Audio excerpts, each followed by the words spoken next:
Hello, I'm Rhonda Walensky, one of your hosts for the Mindful Living Summit, brought to you by the Awake Network and Mindful. I'm the Director of Mindfulness Programs at PassageWorks, and I've had the honor of being a host for the Mindful Education Summit as well. And I'm delighted to be here on the first day of the Mindful Living Summit with our guest, Dr. Rhonda Magee. And Dr. Magee, Professor Magee, is Professor of Law at the University of San Francisco, and I just want to tell you a little bit about what she teaches. She's an internationally recognized thought and practice leader, focused on compassionate conflict engagement, holistic problem solving to alleviate the suffering of vulnerable and injured, and a presence-based leadership in a diverse world and humanizing approaches to education. Professor Magee is the author of a recently released book called The Inner Work of Racial Justice, which is available in hard copy from your favorite bookseller, as well as an audio version from audible.com, if that's how you like to get your reading done. And we're just delighted to have you with us. Thank you for being here. Thank you so much. It's a delight for me to join you in this moment, and all of those who are listening in through the beautiful Awake Network on this summit. Thank you all for listening. So we thought we would begin by asking you how you came to practice mindfulness. We all have a story, an origin story, and it's always helpful, I think, for people to hear. So if you would share that with us. Yeah, for me, I guess I think of a lot of different ways of answering this question. I think the kind of most straightforward way is to kind of put you back 25, 30 years ago, almost 30 years ago, right when I was graduating law school and starting to practice, settling in to begin the practice of law here in San Francisco. I had moved out from Virginia to the Bay Area, and it was just this, period of who knows what in my life. I was starting over in a way. I was starting a new profession in a new part of the country. And, at a certain point, I realized, for number one, I'd been studying and training for so long that I was having a real hard time resting during the period between taking the bar and starting my law firm job. So really, when I wanted and needed actually to be able to rest and recharge, I really, again, found myself unable to really do it. And somehow or another, what I came to realize was that this, all of those years of study, I'd studied graduate sociology, got a master's degree in sociology, became a lawyer, trained in the military, frankly, became a military officer. I'd done all these conventional trainings for developing whatever capacities I might be able to offer in the world. But one thing I hadn't been supported to develop was this ability to ground myself and to center on my own values, to center on my own sense of purpose and meaning, and really to be more actively able to focus my mind at will. And, as at a certain point, I start to remember who I'd seen in my life who had this kind of capacity. And really, my grandmother was one of those people. And this is a woman who was born in 1906, born in Kinston, North Carolina, small town, relatively small town, toward the eastern seaboard of North Carolina. And, she was born in a time where women like her, women who like me looking like me in that period, really had very few opportunities for formal education, and little support for self-development other than through the church and other than perhaps through a kind of contemplative practice. So I saw my grandmother when I was a little girl starting every day of her life in her own, well, for her it was a Christian contemplative practice.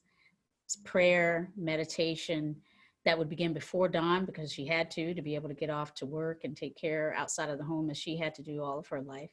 But she would get up before dawn and really dedicate, 30, 45 minutes, an hour to centering, to gathering herself. And then she would emerge from her room, perhaps continue a little bit more study by the heater. We have one of those potbelly stoves in that old house back then. But then she would get us up, cook breakfast for us, get us off where we needed to go, For me, preschool or elementary school, uncle off to work. And then she would go off and clean other people's houses. She did not have a fancy job. And on the weekends, somehow she had the wherewithal to support the community. We baked cakes on Friday nights, and that would be the offering, and Saturdays. And this would be an offering for weekend activities at the church and the community. And so that's just to say that during that period when I was realizing I needed more support for this new world I was entering into as a young adult in San Francisco, I remembered that the one model for how to do this was, in fact, my grandmother. And while for me, Christian, I wasn't really drawn to Christian religious practices at that time, the idea of finding some support for centering, for understanding what I might about how my mind might be, more of a support for integrating all of the knowledge, skills, and values that I'd been privileged to have access to up to that point, and getting ready to practice law. I really started to look for some kind of supportive practice, and that's when I started on my own to find mindfulness, what I later came to see might be considered mindfulness meditation. I started out by reading books that were available to me. My partner in life, then and now, is an Indian American a man who happened to have a book on his shelf, actually, that was an introduction to a kind of meditation practice in the Hindu tradition. And it was a book written by a teacher who had come to the West, settled actually in the Bay Area in Berkeley, and had written this book, this beautiful offering to the Western audience from an South Asian teacher, translating the practices and really helping explain the value of meditation as a support for this kind of presence-based encountering and relating with the world. And so it was from there that I really started to, practice at home and see what I might do. It was not easy for me to develop a meditation practice that way. I think I ultimately, I kept at it and kept exploring different ways and movement-based practices, yoga, et cetera, journaling. But it wasn't until I really found the community of practice here in the Bay Area, with one of my early teachers being Norman Fisher, former abbot of the San Francisco Zen Center, and a group of people who were meditating lawyers, frankly. And it was that extra support that allowed me to really deepen and make a deeper commitment to regular daily practices for centering. And that has been, the foundation for my ongoing development, since then. So perhaps you can tell us when you, why you, how you made not a shift, but a broadening of practice from meeting that personal need to focus and to look inward and to settle and to be present, to a practice that was more outward oriented. I think beginning with compassion, but just to be more inclusive of what was beyond your immediate personal needs. Well, thank you for that question. I think it was, in a certain sense, always present for me to kind of be oriented toward practicing in a way that included the everydayness of being embedded in a world and meeting, all kinds of challenges that flowed from the fact of my, moving from cushion and personal formal kinds of practices into relationship in a world and in places where, frankly, people like me were not necessarily expected or common or, sort of intended to thrive, frankly. So I think there was always a way in which, for me, I saw some connection between those practices and being in a social world and engaging with others. But it really probably wasn't until I was teaching law, I'd moved from practicing law to teaching, and had been teaching classes dealing with race and law.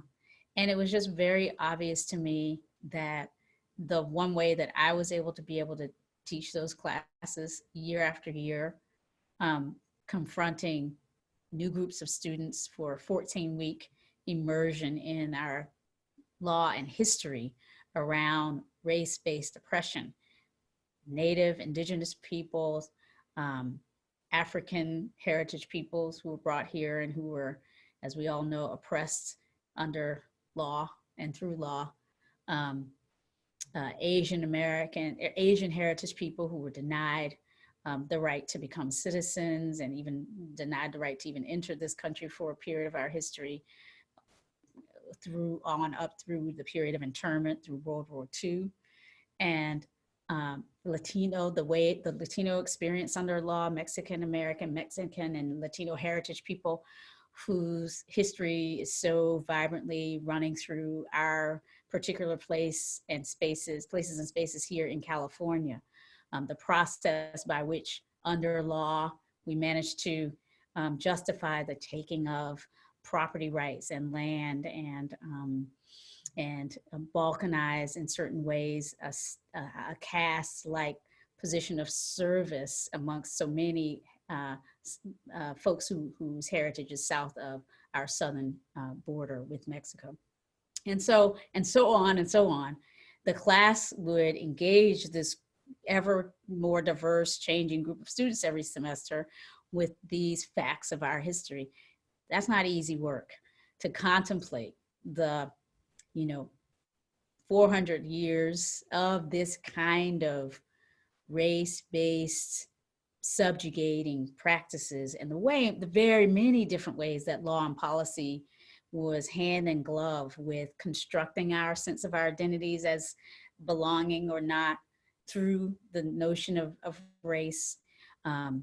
This was not easy for our students to grapple with. It wasn't easy for me to grapple with again and again and again. And so at a certain point, I realized I was actually already relying personally on my contemplative practices to support me in doing what I needed to do, to be able to focus, study, absorb those materials, and at a certain point, let them go, and then kind of recognize the opportunities, the moments that we have in our life to live fully now while we can, to kind of move in and out of that type of practice and reflection. I was already benefiting from my own contemplative practice to support me in that. And at a certain point, I just really felt it just didn't make any sense for me not to explore bringing that to my students.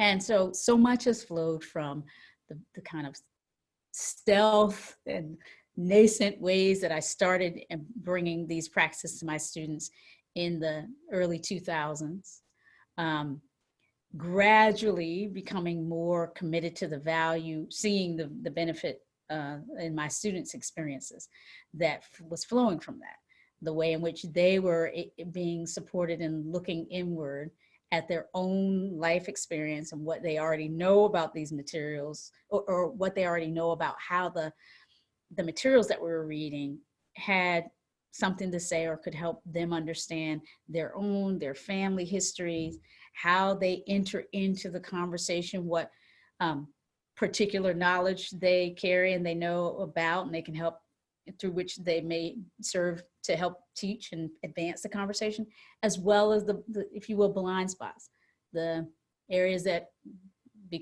by virtue of their particular path, they happen not to know about. And finding ways through contemplative practice to meet each other, deepen self-compassion along the way, find our way toward common humanity through our very different experiences around these dynamics. More and more, I was able to see that the practices were of great benefit to my students. And so that's what led me ultimately to kind of keep deepening the work, continue exploring how to bring more and more contemplative practices into the spaces of higher education. So my other classes started to benefit, my torts class, my personal injury law class, which really just has to do with, how it is that the law meets unexpected injury in the form of accidents, right, that happen, slips and falls and car accidents, and negligence law on the one hand, but also intentional torts, batteries, assault. How do we, in that civil context, meet those responsibilities? And what is it like to be a servant, right, an advocate, a person who runs toward the suffering and ideally helps resolve it and reconcile, as opposed to churning and fomenting more despair. So really knowing that my role as a law professor gives me this opportunity not only to help students deal with these social identity questions that are vexing and have been since the founding of this country, but really gives our students a pathway to influence and leadership in their communities, and seeing therefore that these practices could support their being the kinds of leaders who help actually advance the cause of justice and help resolve conflicts as opposed to training them, et cetera, in ways that would help them as well sustain. And so more and more, as I began to experiment and feel some confidence coming from the work that this would be of benefit, I, allied with and developed more of a network of folks within academia broadly, not only in law, but from law outward to, physics to social work and all sorts of things in between and beyond. So that now I'm a part of this, network that you and I joined together in, focused on bringing contemplative practice into education, spaces of education, whether K through 12, higher ed. And so that's really been how I've experimented with, and seen the benefit of bringing contemplative practices beyond the cushion, if you will, into academia, into how we know what we know, how we practice what we've learned, and beyond now. So now in my work, it's really about seeing how these practices support us wherever we are, in whatever setting or context we find ourselves in grappling with some of the most difficult issues of our time, whether they be about race or climate change or the Me Too movement, or this moment that we're in where the right use of power is a real question in our lives. So it's become then this really, really broad, expansive exploration of how it is that these practices fundamentally support us in relating with the particular sort of dynamics, stimuli,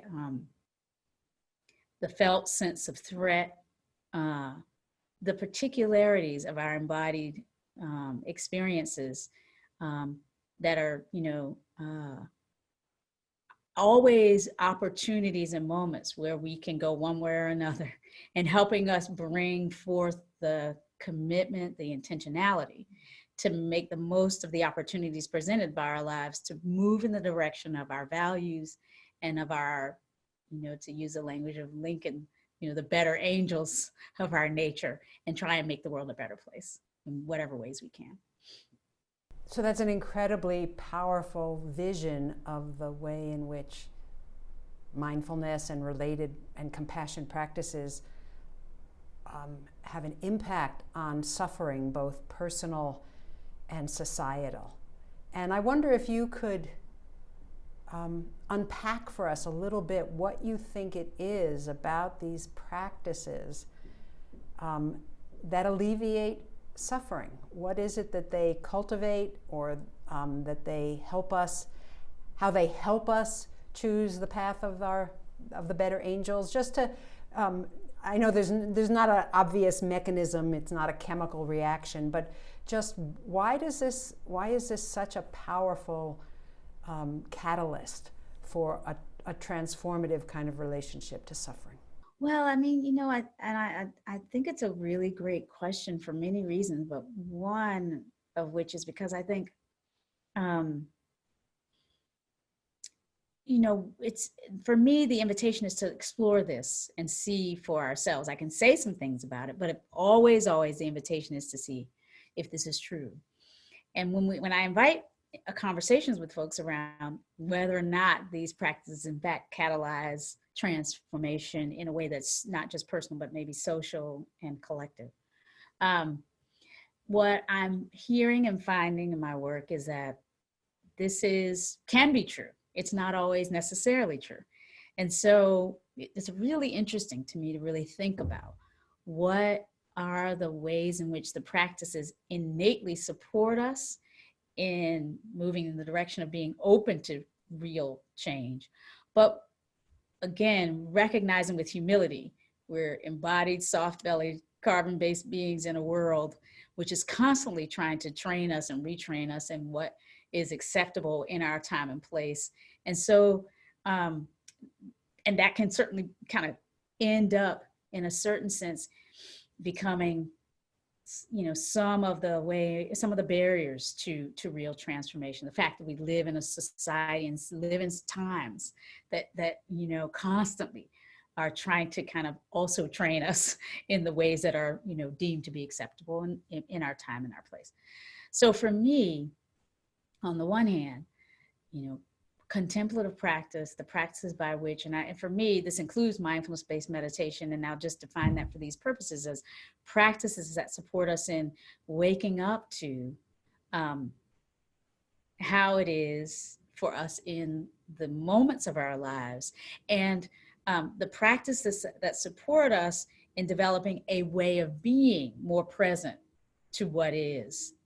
And I think of presence as being about what's literally here and the sensory embeddedness in a world through which we can notice when we are being triggered by what's happening, having emotional reactivity to what's happening, including the most socially challenging emotions of fear, of humiliation, of anxiety.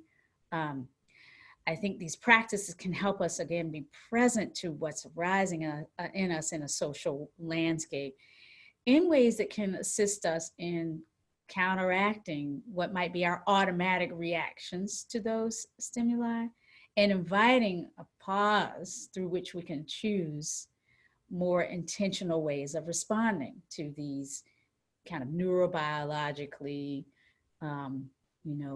typical, if you will, ways that we are challenged in our social lives. So meditation can make us more aware, bringing a kind of loving capacity to notice when, right? To become awake to recognize when we are, being in some sense hijacked or in some sense threatened.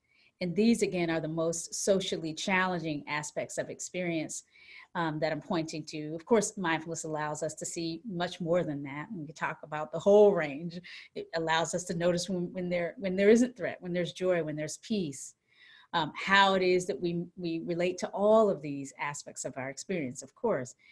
And also for me, mindfulness allows a felt lived experience of interconnectedness with the world outside of myself. And for me, the simple awareness of breath practice is a constant reminder of that. As we breathe, we're reminded that this thing called, this thing we often call just air, just air, without which we wouldn't survive, beyond a very short period of time.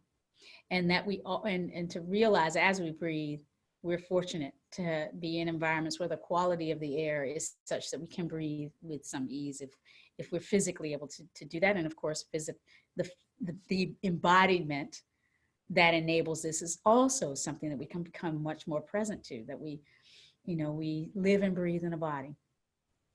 And as we are, fortunate to breathe in the moments that we're alive, for me, mindfulness meditation can be a constant reminder. I don't create the air that I breathe. I don't alone determine the quality of it. And so we depend in ways that are obvious and not obvious on so much around us for this gift of life that is every moment something that we can become more aware of and more, frankly, grateful for. And for me, from that sense of lived reflection on being, right? The interrelationship of this entity I call myself and this entity I think of as outside of myself, the environment. From that kind of sense of my embeddedness in a world and my frank dependence on this world for my own survival, the water I drink, the air I breathe, and all of that. That is a felt reminder of what I think is true, is more profoundly true than we often realize in this world in which we're constantly sort of trained to think of ourselves as separate, autonomous entities with our own psychological needs and drives, and we're doing everything all by ourselves. It's a reminder that that has some truth to it. It's not the whole truth. We're always embedded in an environment in the world, and we're all being affected by that environment and affecting each other in this.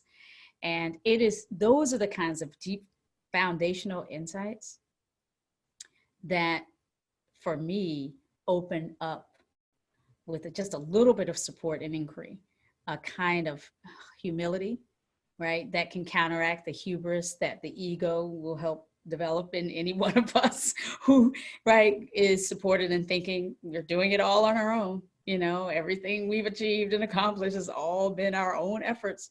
And again, this is not to denigrate the importance of taking the actions that we can to make the most of the moments of our lives, right? But it is about deepening the capacity to see the multiplicity of things, to see both our own agency and the way in which the society, the context that we're in, actually is a factor in what it is that we are able to experience and achieve.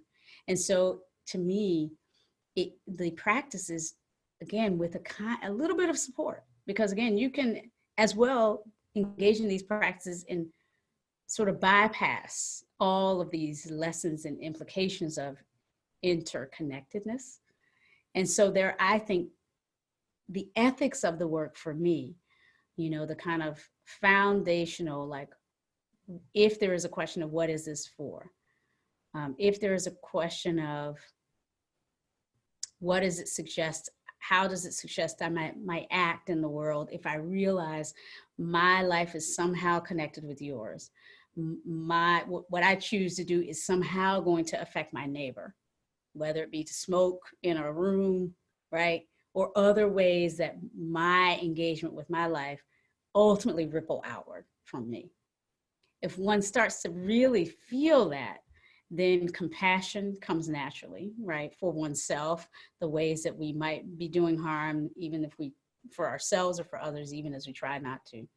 But also that will to try to do as little harm as possible.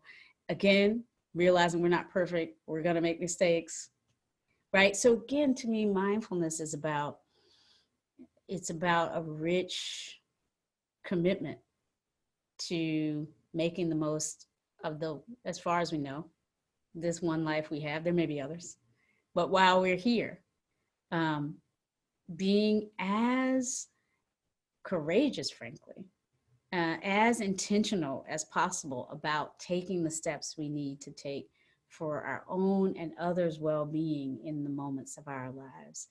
And as I say, I think the practices can help us, but it needs often a little bit of guided, teaching, embeddedness in a community of practice, where a way of processing and really seeing these implications, the interpersonal, interrelational implications of mindfulness is sort of highlighted.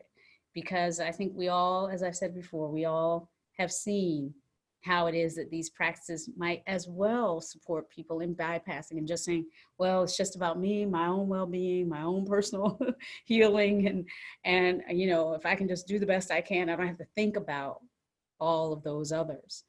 And so I think there's a real temptation of mindfulness meditation and other contemplative practices being presented in our world in this hyper-individualized way, because we live in a society that hyper-individualizes everything. And it's almost predictable that will happen unless we, again, open ourselves as best as possible to what the teachings are here to teach, which again to me is really ultimately going to make space for the implications of interconnectedness, of interbeing, of the fact, the reality, the literal fact. This isn't abstract, this isn't mystical, what the physical fact that we inherit.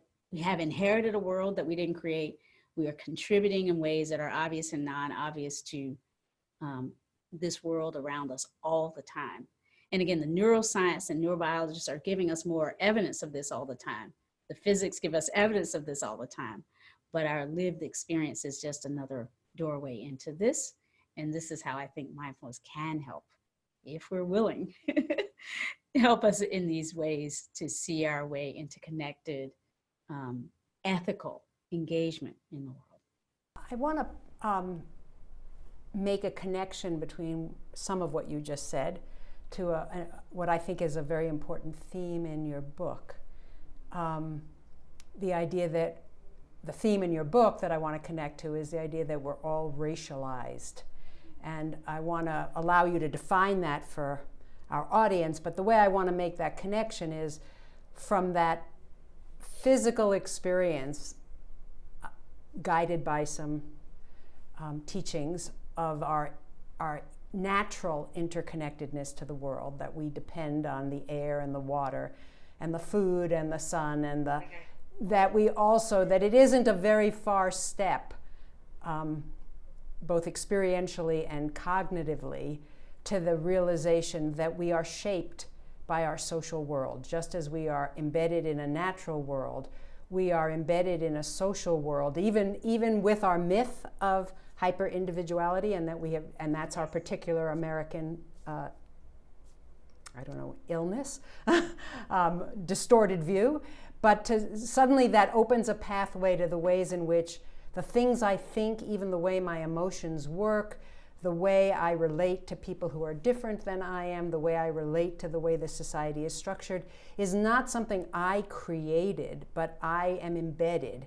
And I don't have to feel guilty about being embedded and being shaped by this world that has created categories of hierarchy. So I've said enough. I'm going to let you take it away to a conversation about being racialized in American society. So racialization, this is a term I use, borrowing that term from, the sociology of race and racism, contemporary teachings and learnings about how race and racism continue to be factors in our experience today.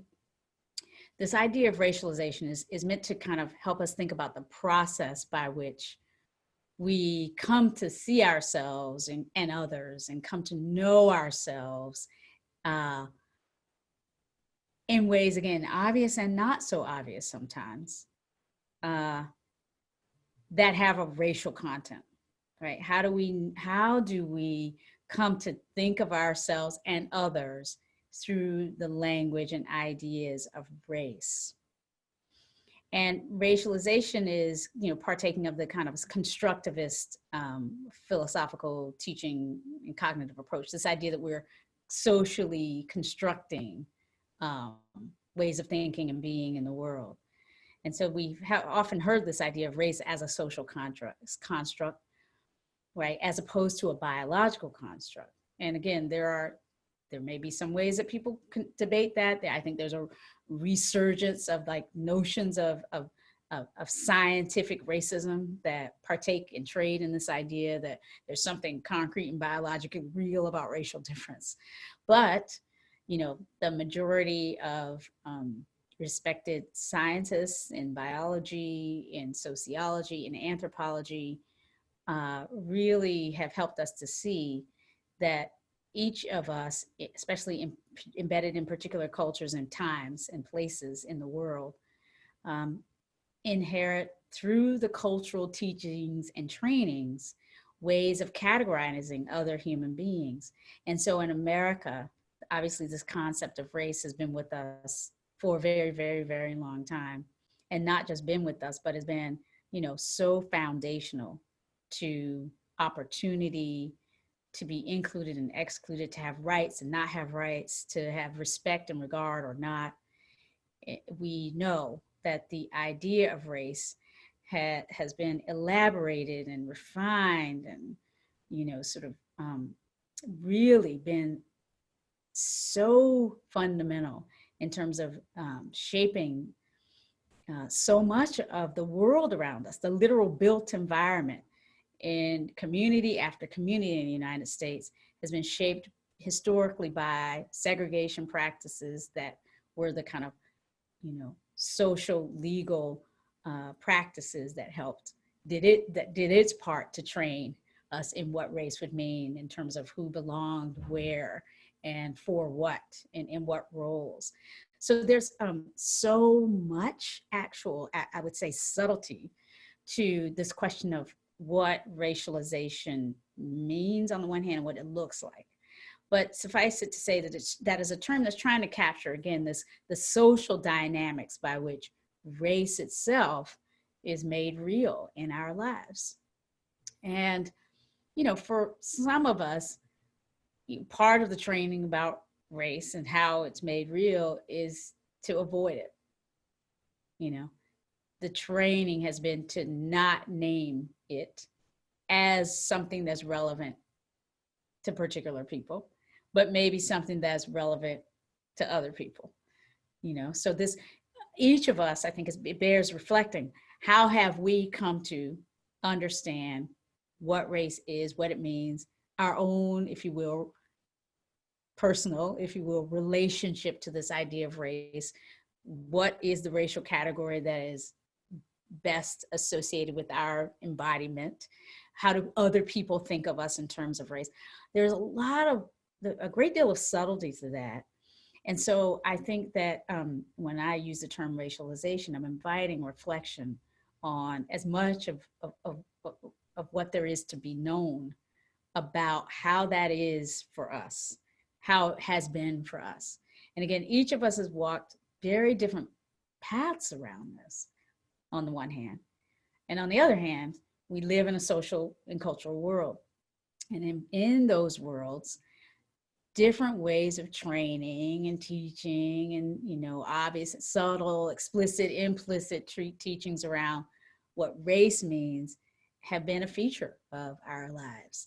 Again, sometimes it's by not naming explicitly, but imbibing popular culture through movies, through stories, through media, looking at the different roles that people whose bodies actually, if asked, we could readily attach a racial identity to them. Where did that come from, right? We know so much more than we often name about the way in which we are thoroughly engaged in the process of reading the world through the language of race. We sort of have it in us to do it. We meet in person. We may not consciously, name the race of that person before us, but we know it. We know how to do it. If asked, we could. And so I do think that bringing awareness to all of the different ways that we are all in this business of making race, and then bringing awareness to the way in which race is fundamentally, historically in our culture, been the handmaiden, if you will, of systems of, again, inclusion and exclusion, right? It's not for nothing that we've come up with the idea of race.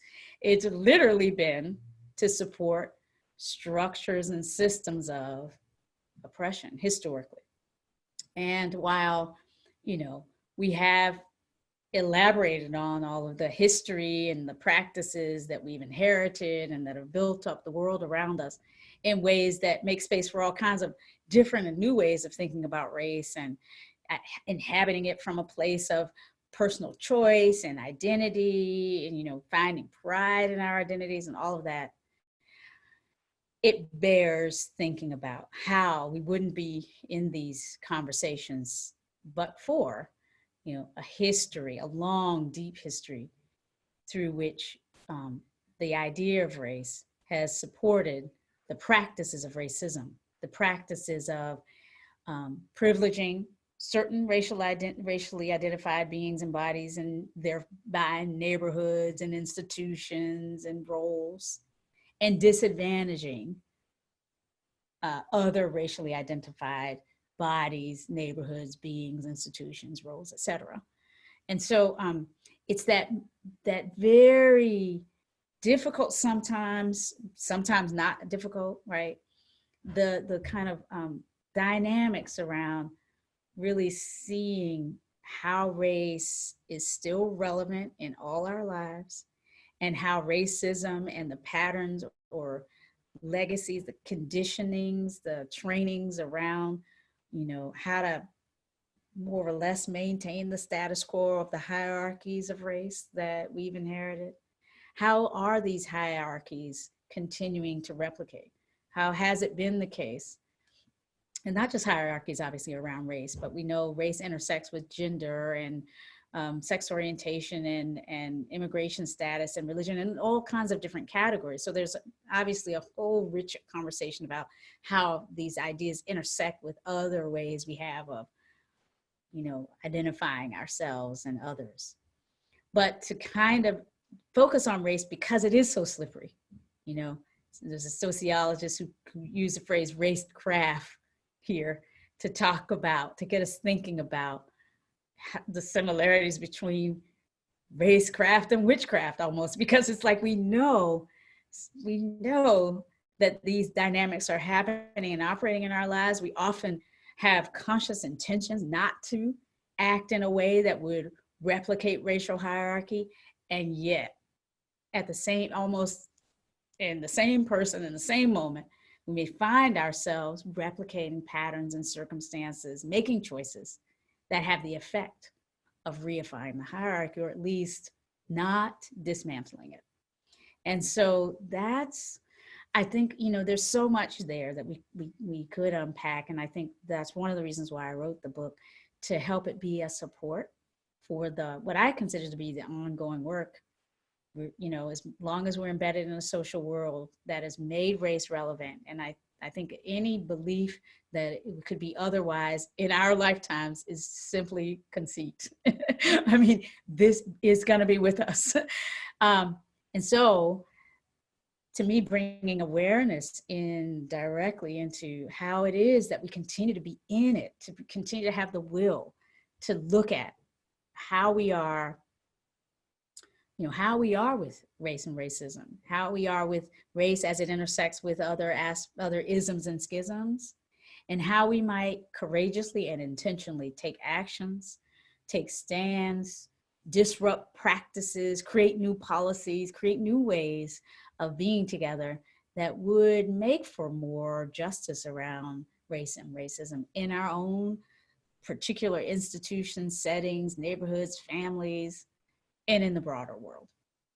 So I shared with you earlier that I haven't finished your book, but I've read most of it. And what I want to say to those who are watching right now is that if the whole book is dedicated to the ways in which meditation practices, mindfulness practices can help us in a compassionate way deal with this fact of American life. And it's both an invitation for people who are social justice warriors to approach it in some new ways, and an invitation to people who are mindfulness warriors to open their lenses to bring mindfulness practices to the understanding of the social world that is all too real and all too rife with constructed suffering.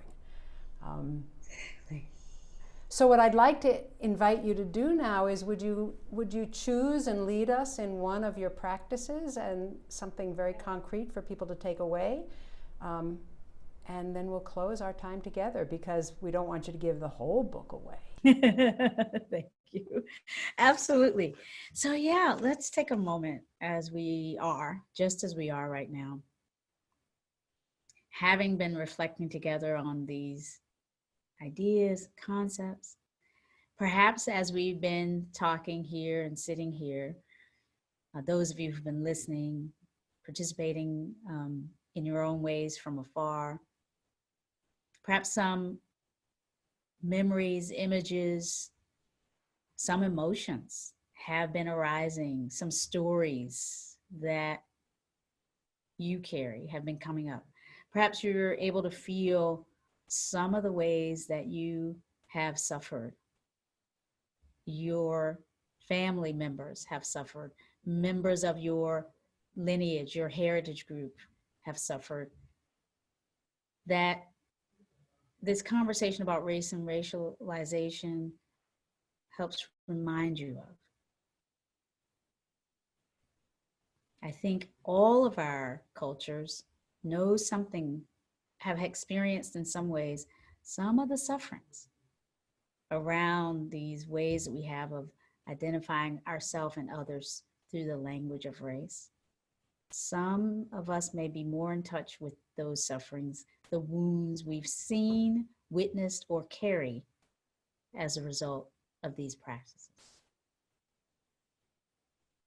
And so the invitation is to, with some kindness, some compassion for whatever kind of difficulty you may be experiencing as you're inviting a turning toward what you know about racism in the world,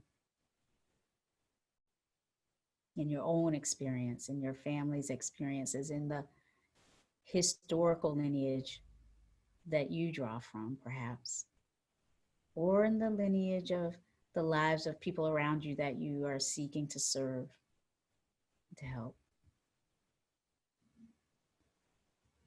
The invitation here is just to, as you breathe in and out, see if you can notice and identify, recognize thoughts coming up. Just notice the way the thinking mind might be getting activated. See if you can pause and reflect. What is the emotional, what's the feeling beneath the thinking? So now shifting to see if we can do a scan and see what emotions are arising, what sensations in the body as you breathe in and out. Just what's alive in you right now.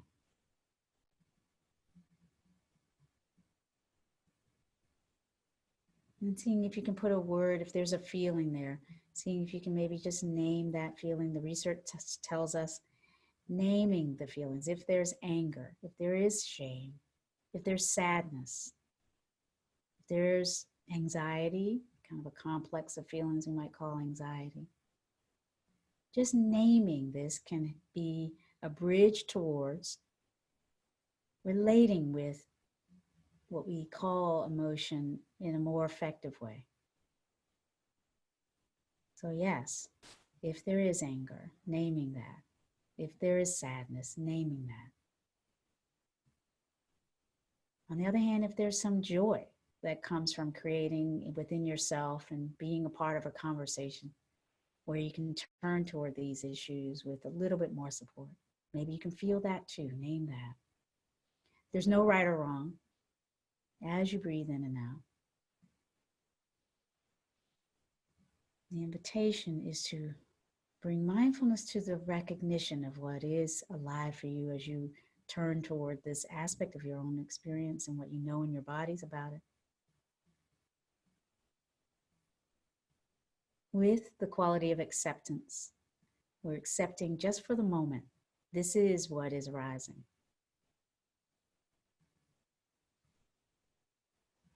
Not needing it to be different. Not needing it to go away. But seeing if you can kind of put a gentle hand of support beneath whatever is arising right now. just so that you can maybe hold it in a different way, maybe long enough to investigate just what's here.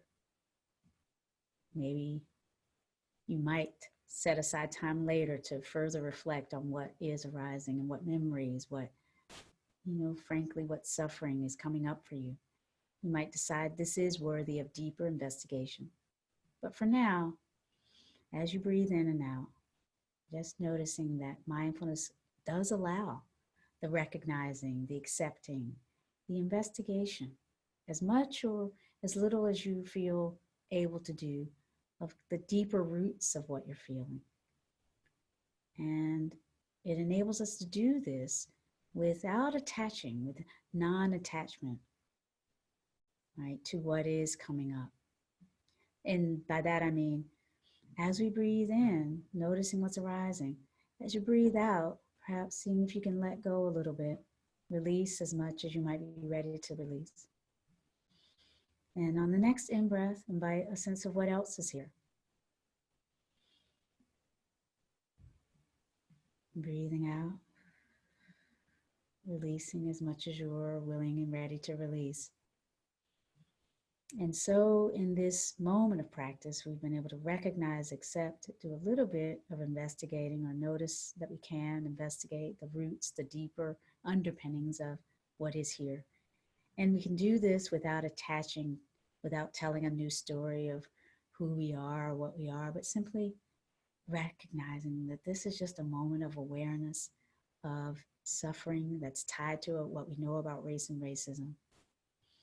Meeting that moment with compassion, with kindness, with support, with love.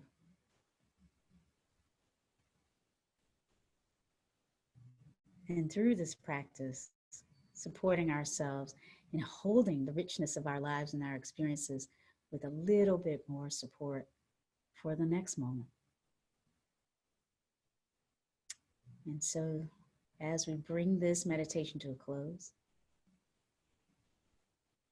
I invite you to just sense into the quality of the heart and perhaps place a hand over the heart with the intention of offering kindness and support for whatever way in which this might have been difficult.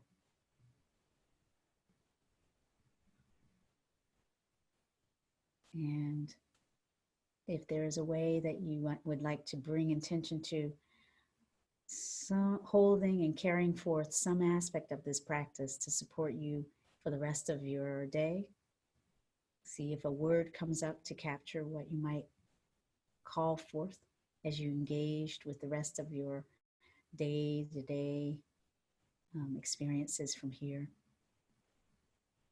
What is it we'd like to carry forward from this practice?